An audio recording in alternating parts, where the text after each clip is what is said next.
ես երբեք չեմ մոռանա այս օրերը։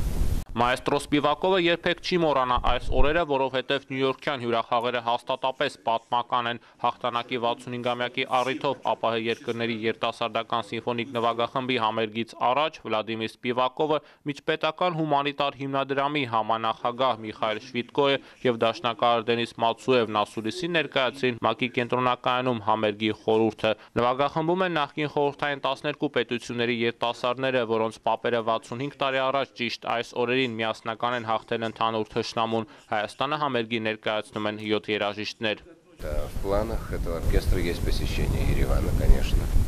Это очень важно. Այս նվագախմբի ծրագրերում է նաև այցը Երևան, ինչը շատ կարևոր է։ Իդեպ 3 գլխավոր փորձից հետո ինձ մոտեցան հայ երեխաները և մենք միասին լուսանկարվեցինք։ Какую роль армянские композиторы, художники, деятели кинематографа сыграли в русской культуре, равно как Ինչ մեծ դեր են ունեցել հայ կոմպոզիտորները, նկարիչները, կինոմատոգրաֆի գործիչները ռուսական մշակույթի համար, հավասարապես հայտնի է նաև այն դերը, որ ռուս մշակութային գործիչներն ունեցել են Հայաստանում գեղարվեստի զարգացման գործում։ Հունիսի 6-ին կմեկնարկի Արամ Խաչատրյանի անվան փառատոնը։ Դա մի հսկա անուն է, որը իրար է շաղկապում մեր արվեստները։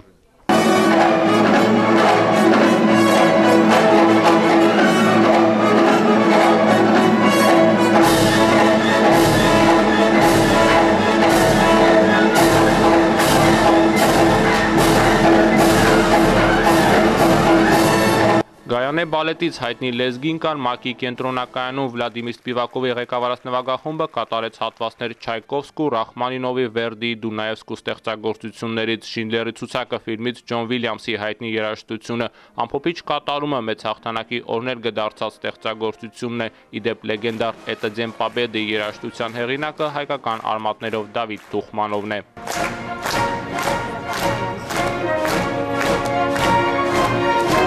Всем привет, мою любимую родину в Армению, мой родной город Էջմիածին։ Ողջույններ եմ հղում իմ սիրելի հայրենիք Հայաստան և հարազատ քաղաքը Էջմիածին։ Այս ծրագիրը իրոք միավորեց մեզ բոլորիս, ես մեծ թվով նոր ընկերներ ձեռք բերեցի։ Հայաստանցի հարվածային Արամ Բեկնազարյանը ներկայում բնակվում է Մոսկվայում 65 տարի առաջ հայորդիների խիզախումը պատերազմի բոլոր թատերաբեմերում շարունակություն գտավ խաչատրյանական երաժշտության կատարումով, ասում են հայ երաժիշտները։